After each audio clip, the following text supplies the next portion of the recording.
que é Chico Xavier.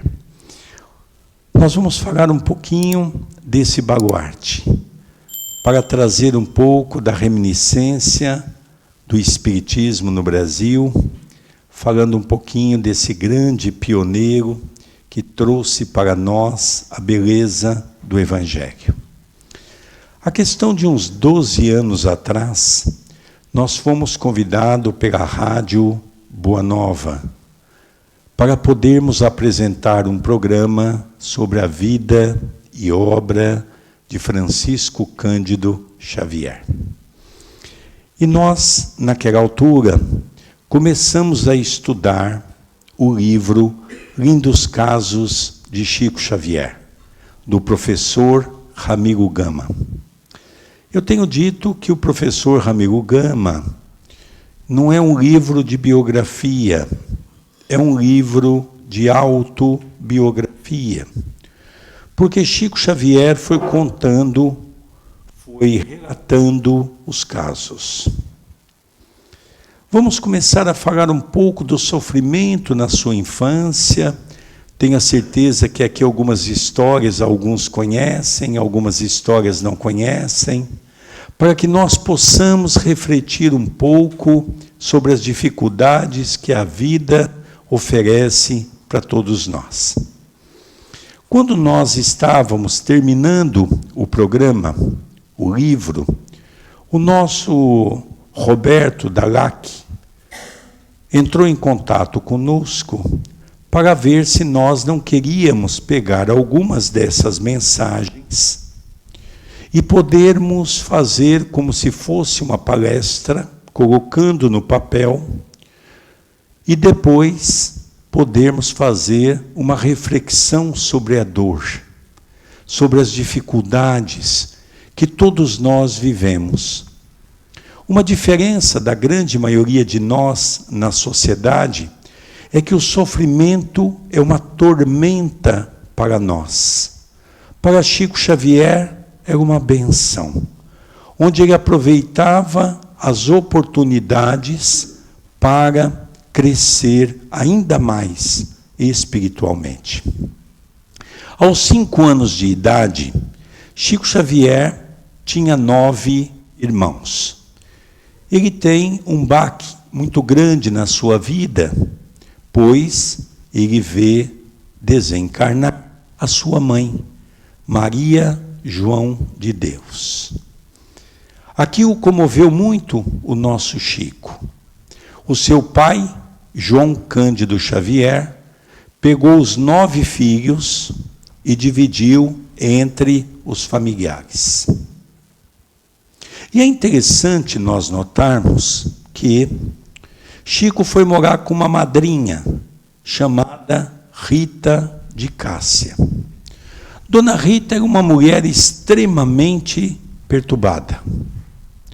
Uma mulher que, no segundo dia que o Chico ali estava, começou a dar surras de vara de marmelo.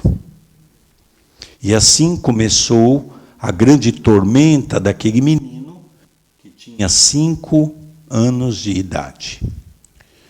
Não se contentando com isso, ela começou a pegar alguns garfos e espetava na barriga daquela criança em torno do umbigo, aonde ele tinha que ficar com os garfos dependurados, sem poder tirá-los.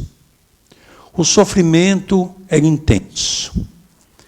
E ele, uma semana depois que ele estava à casa de Dona Rita, ele corre ao quintal. Lembrou-se que a sua mãe lhe ensinou a fazer uma prece. Ele ajoelhou diante de um pé de bananeira e, naquele momento, ele espalmou as mãos, olhou para o céu e começou a rezar o Ave Maria e o Pai Nosso. No final, ele abre os olhos, ele vê a sua mãe. E ela lhe diz: Chico, meu filho, que está acontecendo? Mamãe, eu estou sofrendo muito. E ela lhe diz: meu filho, quem não sofre nesse mundo não cria forças para vencer o homem velho que está dentro de si. Tenha confiança em Deus, tenha confiança em Jesus. A partir daquele momento, as surras e o sofrimento se intensificaram, porque Chico não sabia mentir. E ele comentou com Dona Rita que ele conversava com a sua mãe. E Dona Rita aumentou o sofrimento, porque dizia que ele tinha um diabo no corpo. O tempo foi passando, o sofrimento cada vez maior, até que, um belo dia, Chico dormia num quarto com outro sobrinho de Dona Rita, chamado Moacir. Moacir tinha uma ferida na perna enorme. Foi no médico, nada resolveu. Foi na farmácia, levou num padre. E como não havia resolvido, Dona Rita chamou uma benzedeira. A benzedeira disse que tinha uma simpatia. Se ela arrumasse uma criança, uma criança que pudesse lamber a ferida por 3 semanas consecutivas, toda sexta-feira, a criança iria se curar. Dona Rita pergunta: esse menino serve? Apontando para o Chico. Serve. O Chico correu no quintal, fez a prece, e quando a mãe lhe aparece, ele diz: mamãe, a senhora acha que eu vou lamber uma ferida? E a senhora acha que eu vou curar a perna de Moacir? Não, meu filho. Você vai fazer o que a madrinha pede e nós vamos te ajudar. Certa noite, nós tivemos a oportunidade de frequentar a casa de Chico Xavier de 1985 a 2002, quando ele desencarna. Numa noite, nós estávamos no grupo espírita da prece.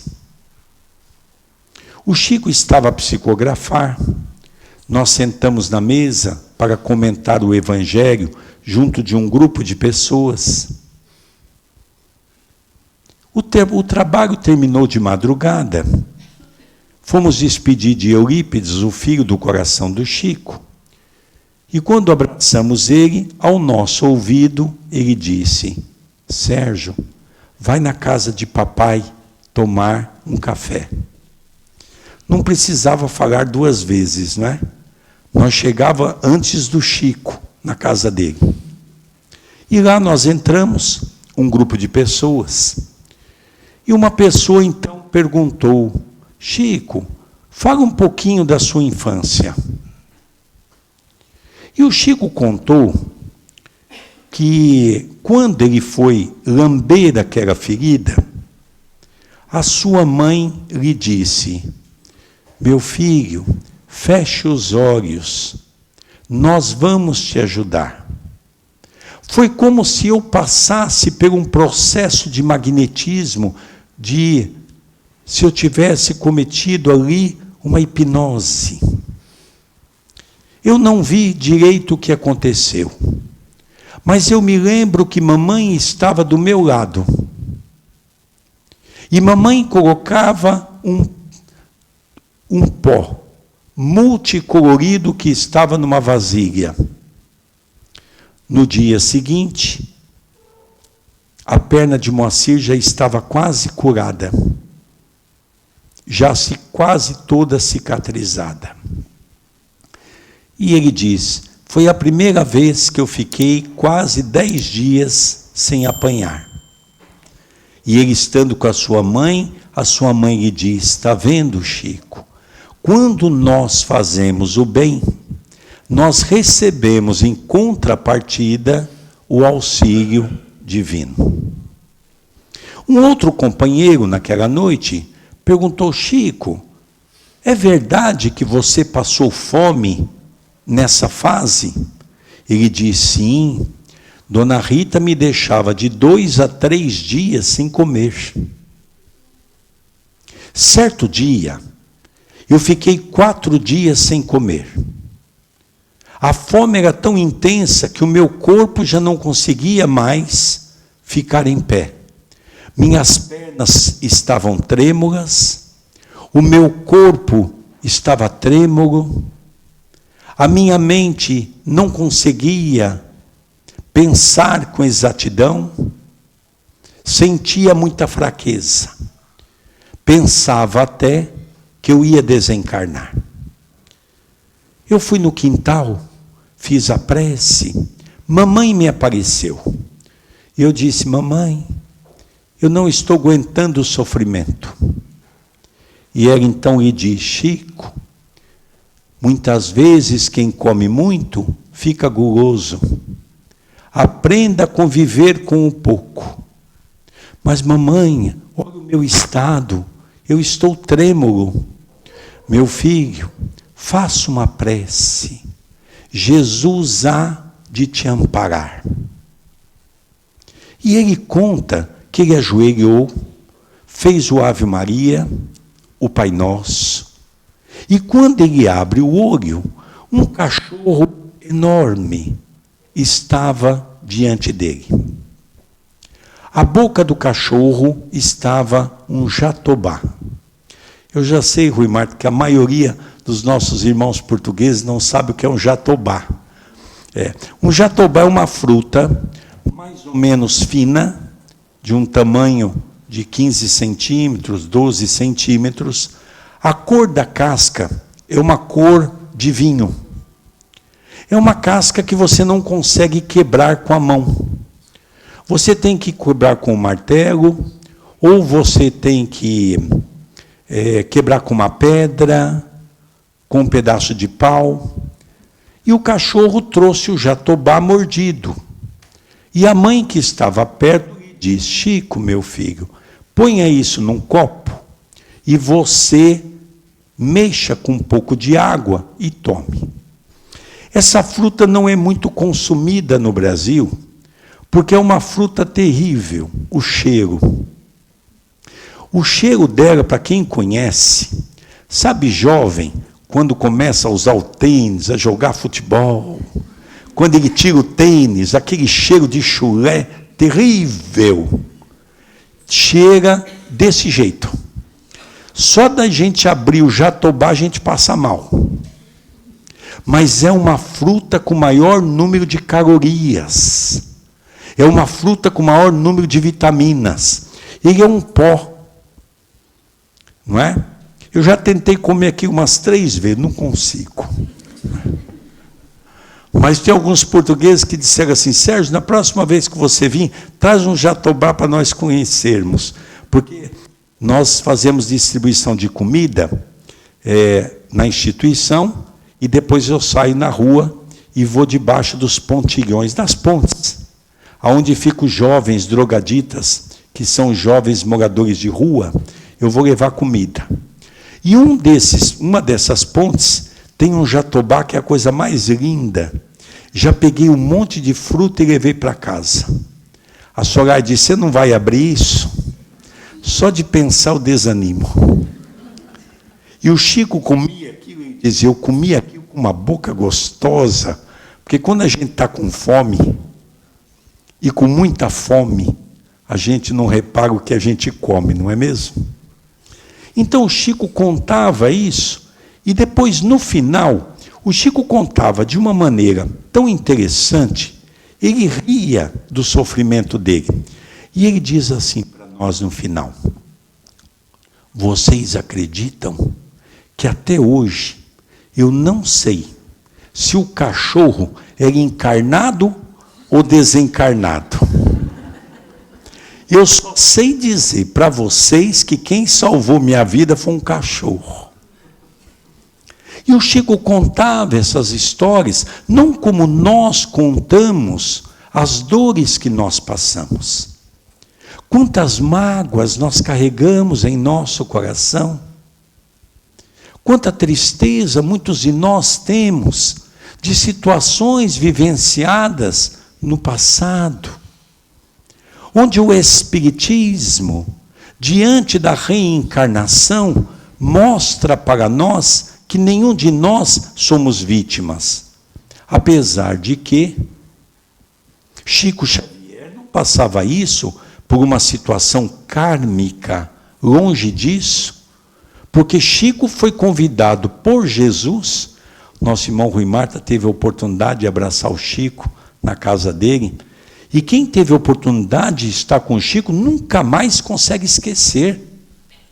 Aquelas vibrações que nós sentíamos é algo que ficava impregnado e está impregnado em nossa mente, não é, Rui Marta?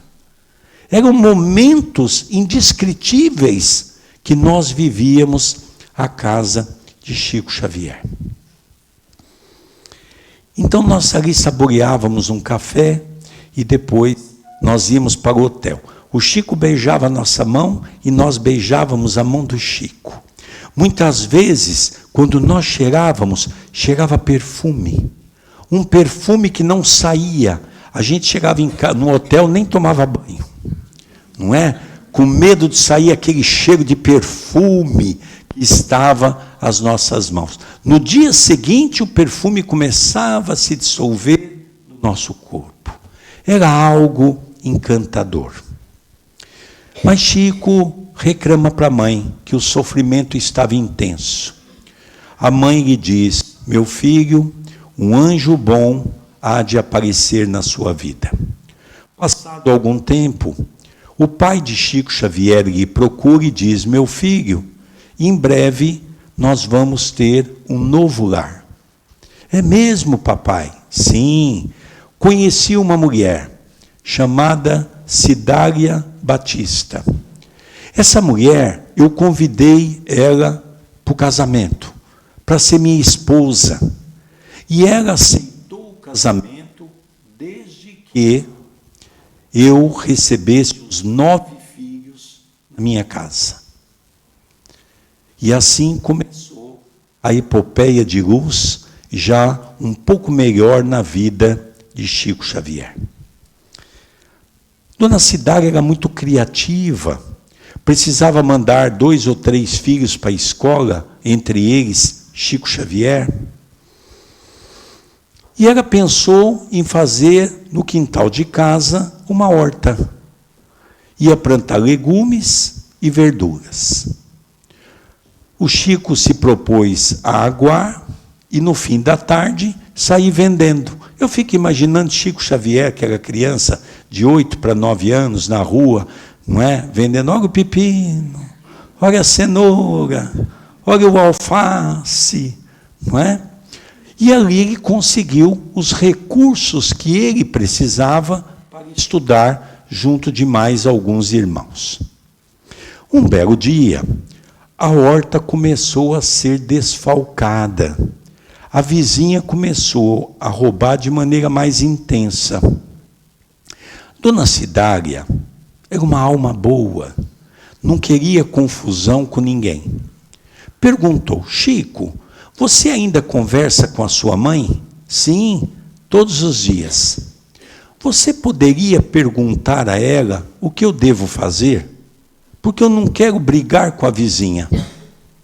Passou 2 dias, o Chico então recebeu a seguinte orientação: diga a Dona Cidália que quando sair todos de casa, ela pegue a chave e entregue para a vizinha.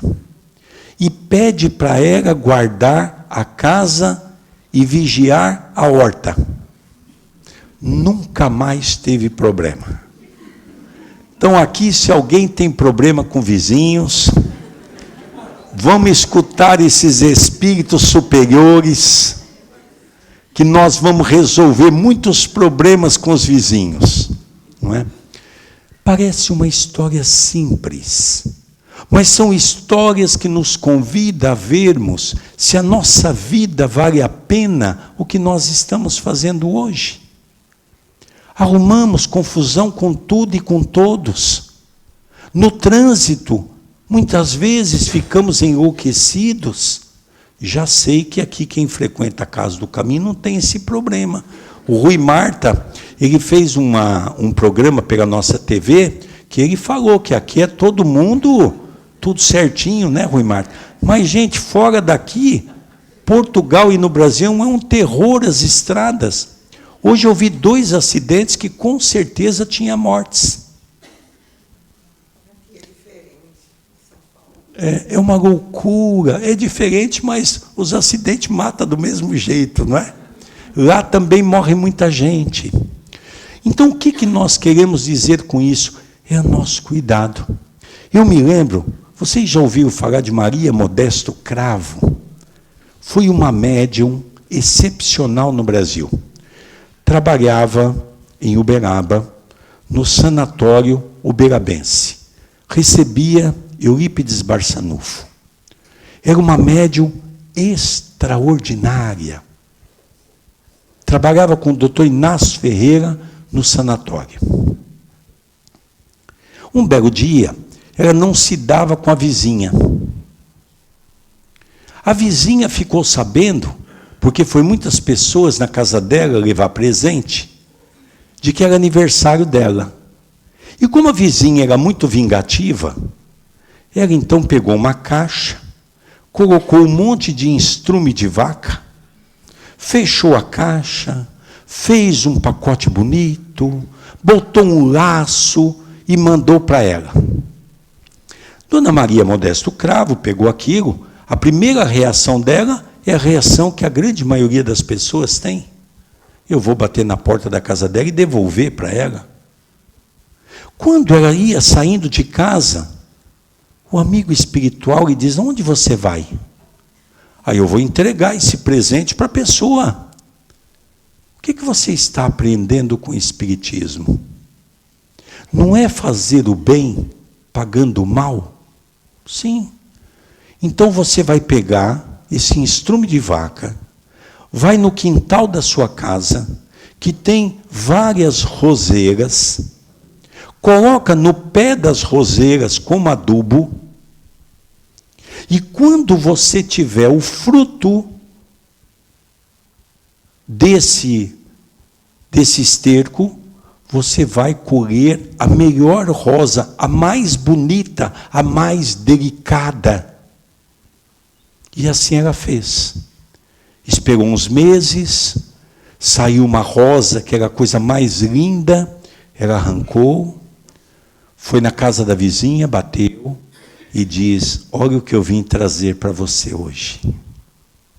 A vizinha se assustou e diz: mas como? Eu te mandei um presente ofensivo e você me dá uma rosa? Ela diz: não, você me deu um presente abençoado, porque eu usei um estrume e fiz com que ele pudesse ser um esterco. E vai ver as flores que eu tenho em casa, uma mais bonita que a outra, e eu peguei a mais bonita para te presentear. E conta que as duas, a partir daquele momento, se tornaram grandes amigas. É interessante que o Evangelho de Jesus diz para nós: abandonai o homem velho que está dentro de vós, para que um homem novo possa ressurgir. Quem é esse homem velho? Senão o nosso orgulho, o nosso egoísmo, a nossa vaidade. Ela, naquele momento, teve um instinto do homem velho, queria tirar satisfação, mas ela foi convidada a ser o homem novo, como nos concita nosso Senhor Jesus Cristo, para que ela pudesse fazer o bem, para pagar aquele mal que havia sido feito para ela. Chico continua a sua caminhada. Aos 17 anos de idade, vê a sua irmã mais velha cair de cama. Mas não era um processo de doença.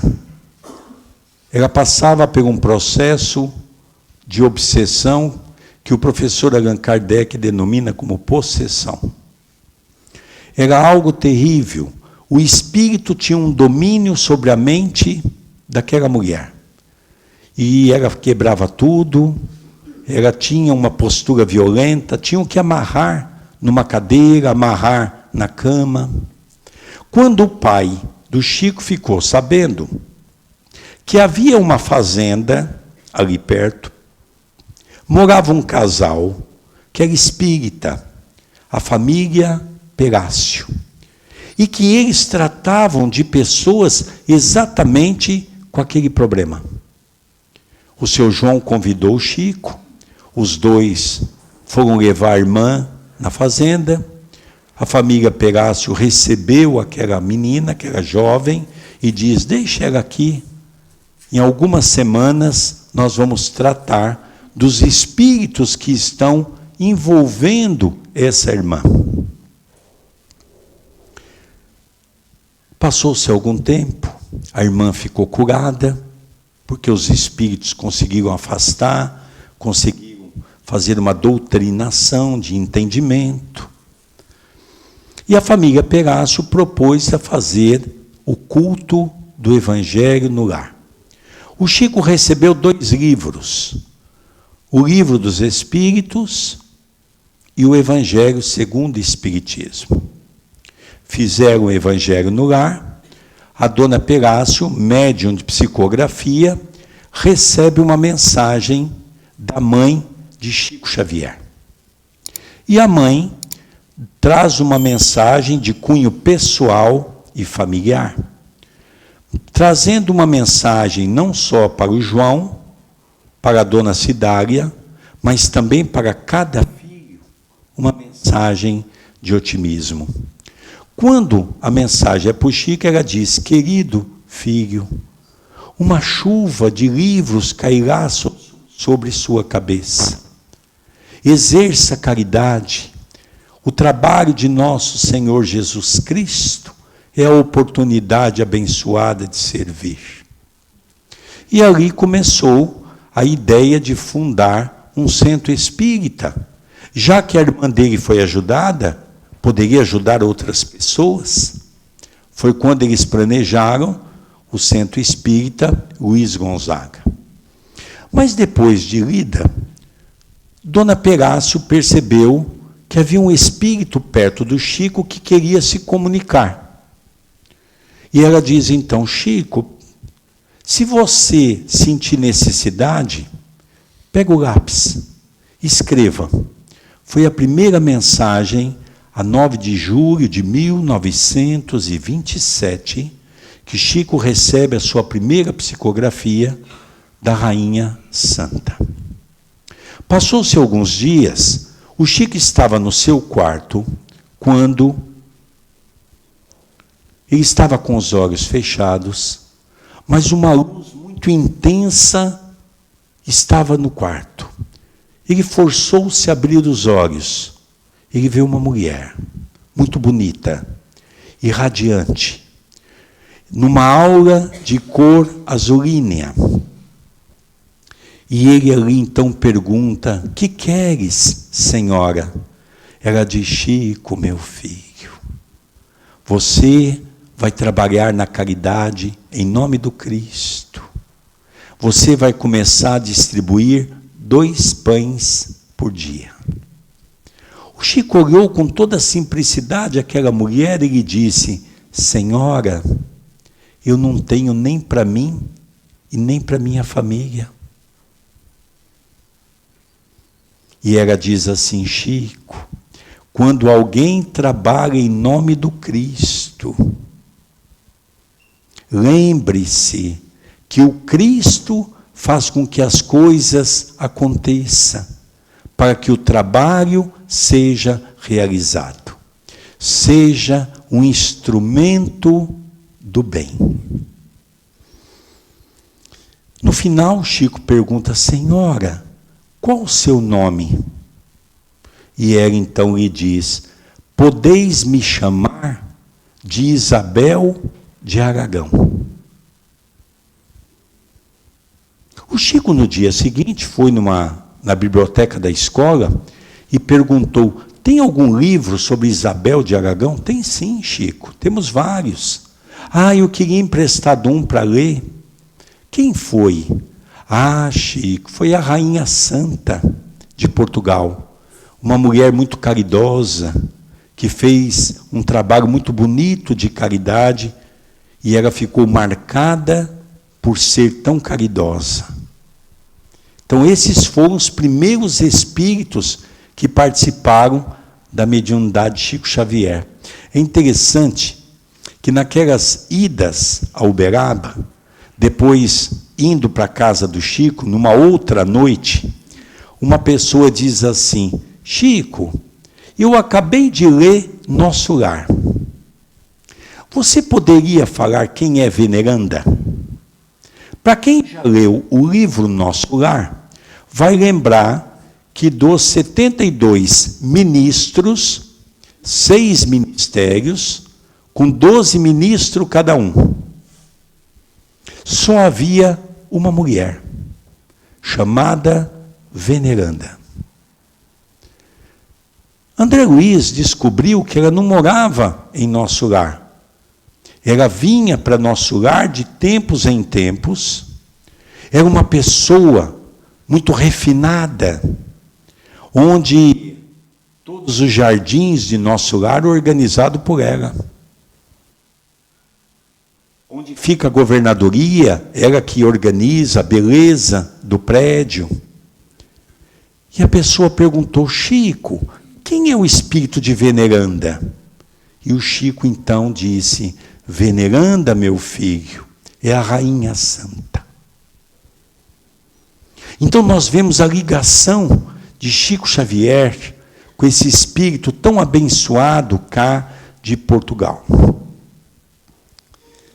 Mas começou as perseguições.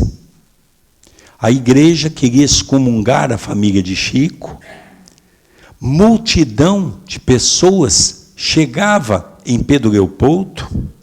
O Chico psicografando cartas do além, o verdadeiro correio do além, trazendo mensagem de conforto, de paz, de ânimo para uma mãe, para um pai, para os avós.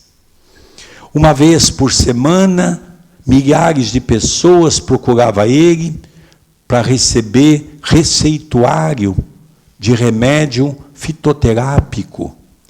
E o Chico recebia de 800 a 1000 receitas por semana, através do espírito de doutor Bezerra de Menezes.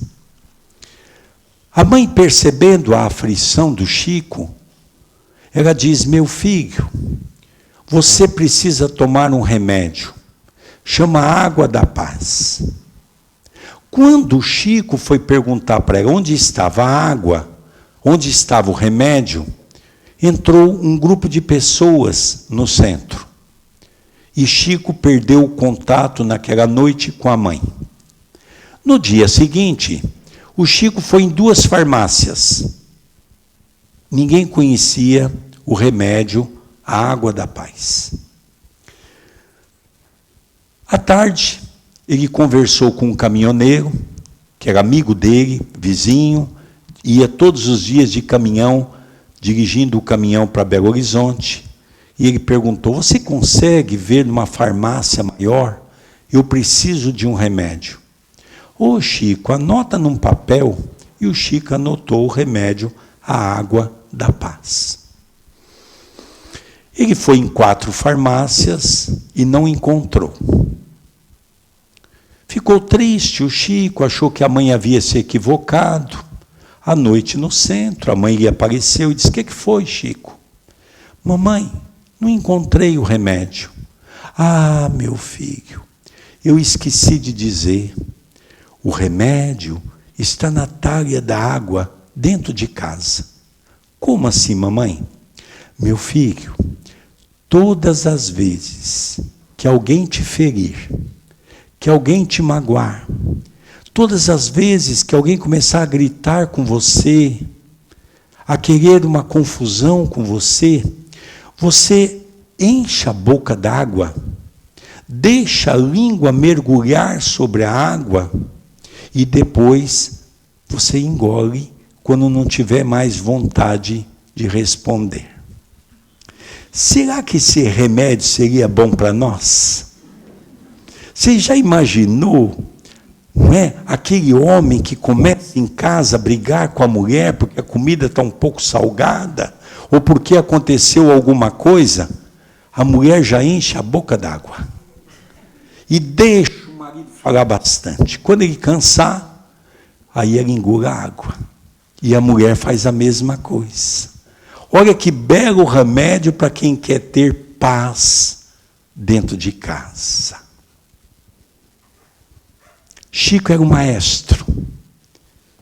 De uma maneira de maestria, nos ensinava a irmos achando o mecanismo para desenvolver os nossos caminhos. Chico encontrava nas dificuldades da vida a oportunidade de nos ensinar a conviver com a dor. Como nós vimos no capítulo 9 do Evangelho segundo o Espiritismo, do item 7, a paciência, de que a dor é uma bênção que Deus envia aos seus eleitos. Somente a reencarnação é capaz de mostrar para nós quem nós somos. O que cada um de nós estamos fazendo aqui. Todos nós temos ouvido falar da transição planetária. Tem um livro aí que nós trouxemos que é o segundo livro de Chico Xavier, Cartas de uma Morta, escrita pelas mãos do Chico, da sua mãe.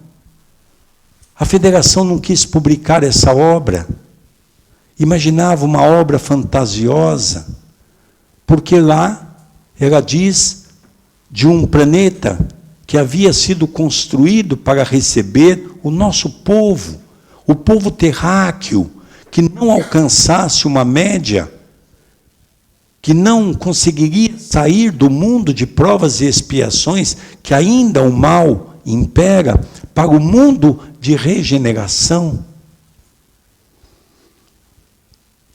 E quem publicou foi a LAC. 70 anos depois, 2 cientistas recebem o prêmio Nobel por descobrir da astronomia, por descobrir um planeta que, pela semelhança do que está escrito naquela mensagem, e pasmem, os cientistas escrevem um planeta gerido por 3 sóis. Da mesma maneira que a mãe de Chico Xavier havia escrito.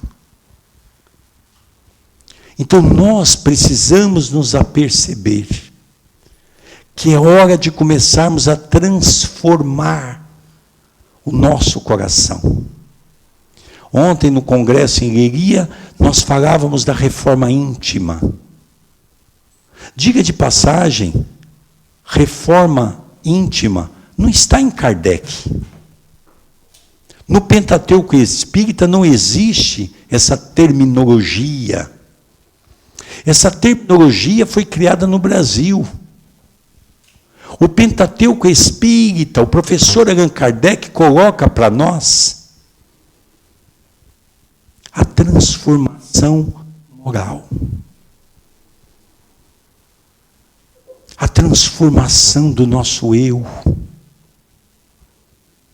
Procurando eliminar esse homem velho para dar oportunidade a um homem novo.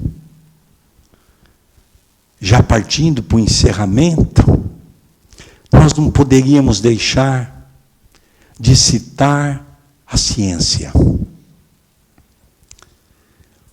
Alguns anos atrás, quando foi descoberta a máquina Kircher, os Estados Unidos da América, através do seu departamento que todos conhecem, a NASA, um dos maiores centros de estudos tecnológicos do mundo, percebeu que aquilo é um instrumento de estudo. Porque a aura é aquela energia que está sobre nós, e eles queriam saber que tamanho é a nossa aura, já que se descobriu que quando nós estamos bem, a aura é de cor clara. Quando nós não estamos bem, com raiva, com ódio, com mágoa, a aura é de cor escura. Escolheram 20.000 pessoas no mundo todo, em todos os continentes, da raça branca, negra, amarela e vermelha. Crianças, jovens, adultos e anciões, homens e mulheres. 20.000 pessoas para saber qual seria a média da aura das pessoas. E descobriu o cientista que liderou essa missão, Paul Hilder, casado com uma brasileira. E no Brasil, ele havia ouvido falar muito de Chico Xavier. E das pessoas que foram analisadas no Brasil, pediu-se para pôr o nome de Chico Xavier. Paul Hilder iria acompanhar a sua equipa e a sua esposa, aproveitando para fazer uma visita para os seus familiares. Marcaram o dia com o Chico, marcaram o horário, e lá então montaram a primeira máquina. Paul Hilder chamou o Chico botou a mãozinha, e Paul Hilder olhou e diz assim: seu Chico, a máquina está variada. Senta ali, por favor. Montaram a segunda máquina, chamaram o Chico, ele botou a mãozinha e conta nos anais da NASA que Paul Hilder pediu para sentar. As suas pernas balançavam. O seu corpo estremeceu, porque ele não estava acreditando o que os seus olhos estavam a ver. Enquanto a média científica era de 15 a 20 centímetros, a aura de Francisco Cândido Xavier está nos anais da história da NASA, foi simplesmente 10 metros de circunferência. Ou seja, se o Chico estivesse aqui, você puxava um cordão de 10 metros, ali estava a aura e a vibração de Chico Xavier. Isso explica o que eu acredito que o nosso irmão Rui Marta viu quando esteve com o Chico. Muitas pessoas diziam: eu vou perguntar isso, eu vou perguntar aquilo. E quando chegava perto de Chico, as emoções tomavam conta de tal maneira que mal conseguíamos perguntar. E a grande maioria das vezes, Chico Xavier respondia aquilo que nós estávamos a indagar. E nós sempre nos perguntamos: Chico Xavier era um homem comum? Não.